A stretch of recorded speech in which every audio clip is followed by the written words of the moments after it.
Thank you so much. Yet another time to talk about sacred spaces and facilities. And I've taken this in matters church planting because it's a church planting bootcamp. So I might not touch about bigger worship spaces that we know about, but throughout history, we have sacred Christian sacred spaces have evolved.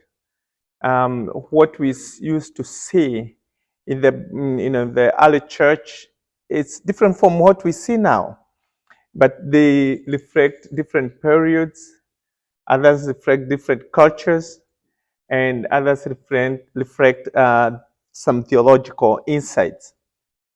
But this evolution shows how the environment can influence worship and spiritual practices.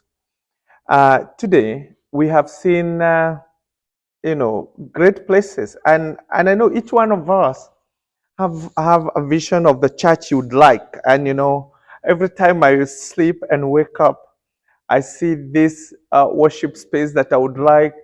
I sometimes organize in my mind the worship team right there, a very good, darling altar right here, and a big chair for myself. I don't leave myself behind. And, the choir. I try to figure it out because that is what I feel I would want. But as a church planter, there comes into the reality that that is far from being realized. So as a church planter, we get influenced by the great cathedrals, the great churches we see around. But my mind goes back to the simple chapels because they also tell their own story. If you think about, I went to Nigeria in March, and on March the 20, I guess it was on the 25th or the 23rd, I went to the Lagos Cathedral, and I took several pictures in there, and I could tell you I was feeling I am in church. And when I got out in the evening, I got so discouraged by the type of churches we bring around here. But the following day, I encouraged myself, reminding myself, I'm not a dean of a cathedral, I am a church planter. And as a church planter, I go with what I have. Now, the question is, these spaces that we call church, how do we make them sacred for worship? If you go to the Pacific Northwest, as an example, Christ the King Anglican Church is in a certain hall that we don't know what it was once long a time, and we don't know when we live there what it will become. But at that period that we are there, we want to make it feel a sacred worship space. And because sometimes when we go to other churches, for example, such a facility, there is no opening for us to worship. And if there is opening for us to worship, they have designed it their way, and we have to fit in. And when I was growing up, I grew up hearing that the church is the people, not the building. That is technically true, right? But in the broader theology, sometimes we also need a space to meet, for those people to meet, for the church to meet. And it might be a classroom, it might be a hall, it might be a chapel, it might be under a tree, not in America, but in Kenya, I have started a church right from scratch under a tree. And I remember telling, because I'm a church planter, there was this big church that has 400 members, and I told them, one prayer cell had around 80 people. I told them, you come from very far to come to church. And I'm sending you because we've been given a plot somewhere. I'm sending you under that tree. And that's where we'll start the service on Sunday. And they were like, oh, Vika, this is not doable. I told them, let's meet there and discuss it.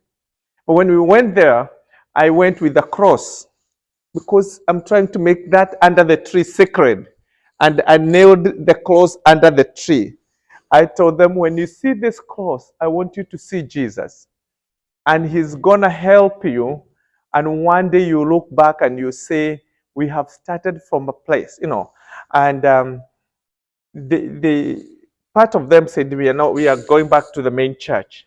But those who were left, allowed 50 of them, in 2 weeks, they had already gathered enough resources to build, an iron sheet kind of a structure. And today, it's a parish headquarters, that church.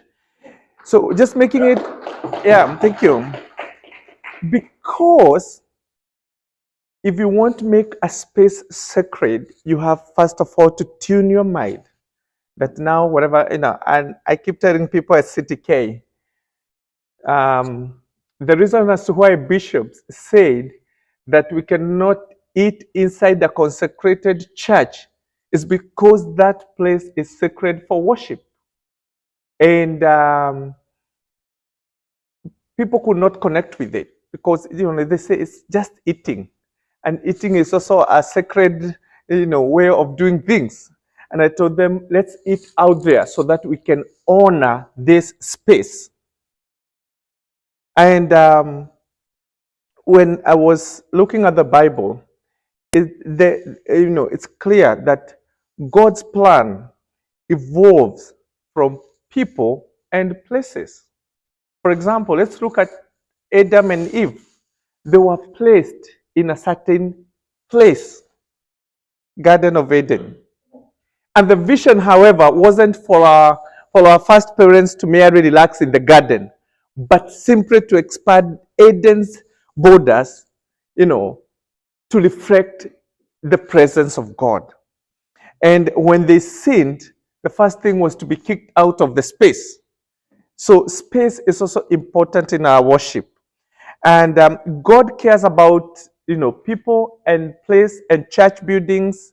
They are just not places of gathering. They are very useful for our gathering because they outpost God's kingdom.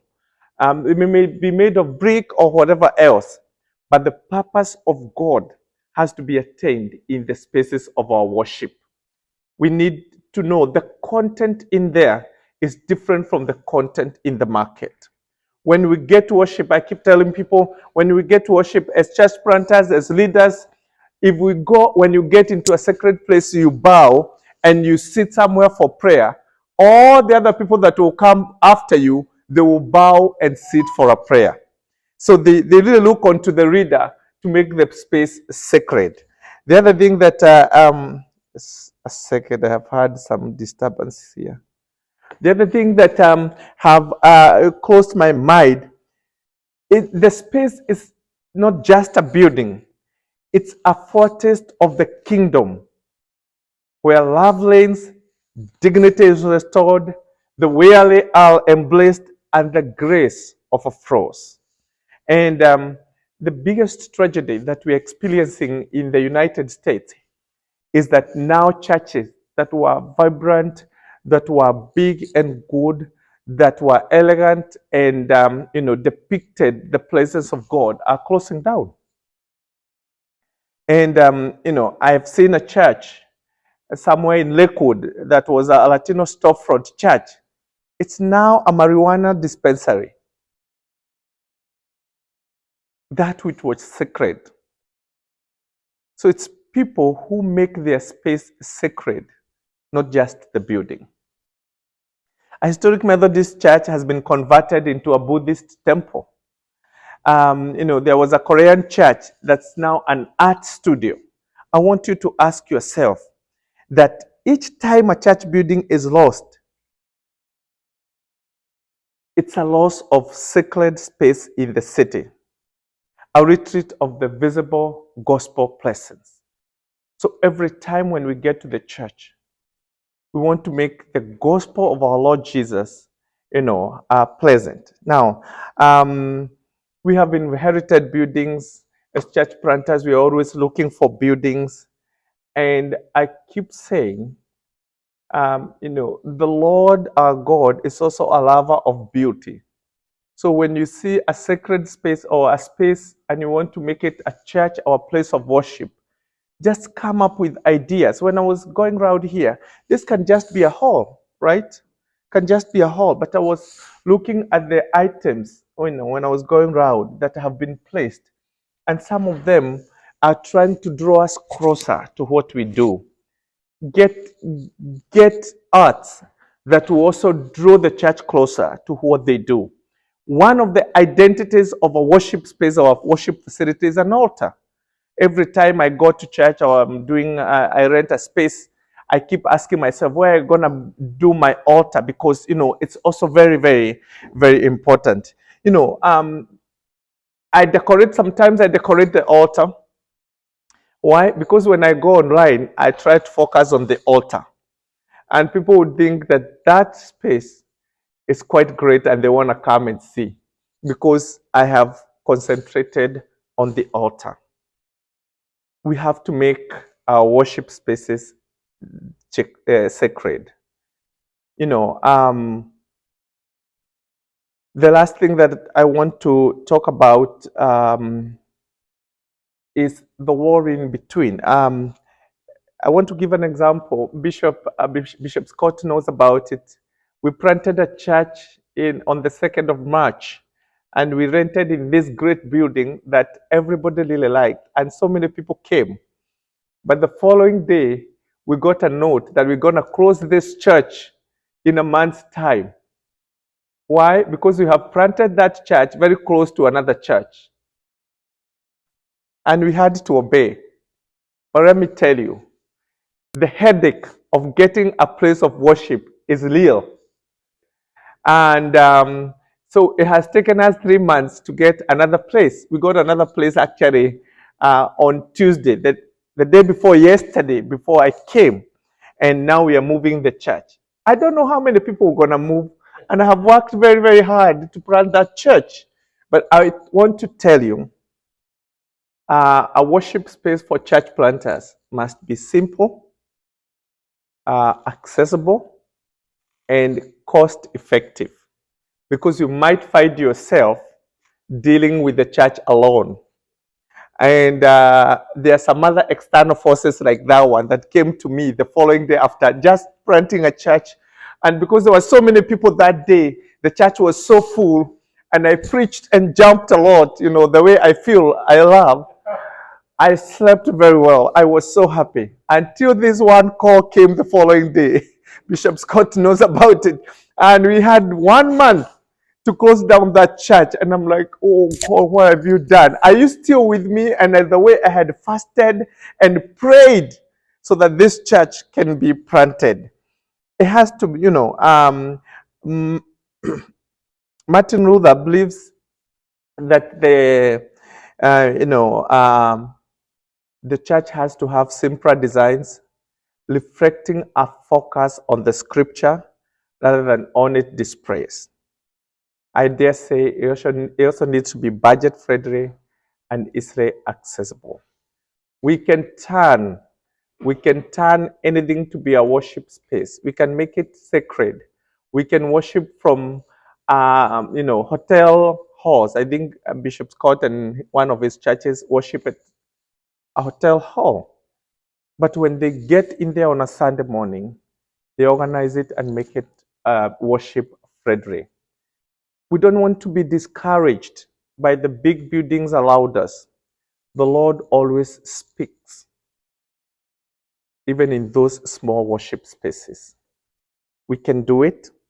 We can loot our worship spaces into a theologically sound space. I don't know what that means. Father Kukeo is one who talks about theology and theologically sound spaces. But we can make it a location for our worship can really define our church planting. If you have a good place that's all the way away, one of the things that I check is that my congregation, one of the points of focus is the Kenyan community around us. And some of them don't drive. So I need a church building that has a bus line so that when they get into that bus, they'll get to the church. So I want you to think about the community that you are targeting and what is their effectiveness. And sometimes it's good to know before you get a donor to help support a church plant, you have toiled very, very hard because you don't have them. You don't have them around you. But when you start, the omnipresence of God kicks in, and when we have certain locations, we feel the divine feels very close. So every time we are looking for worship space, let's check on those few meaningful ideas. I have done that. I have had a church that was upstairs, and then the members of the church approached me. They says, we have an older generation that is not accessing upstairs. I looked for a space to move that church downstairs, and then that older generation did not show up. So we have all this stuff going on. You want to think of the population that you are serving, and use them, go with them, making sure you are making a crucial platform for everyone to worship. One day, it will be that great church that you desire. One day, it will be that great cathedral that you see in your mind. And one day, you look back and say, we started from under a tree. We started from that hall, from that small worship space, from a classroom. And here we are with our own building. God bless you.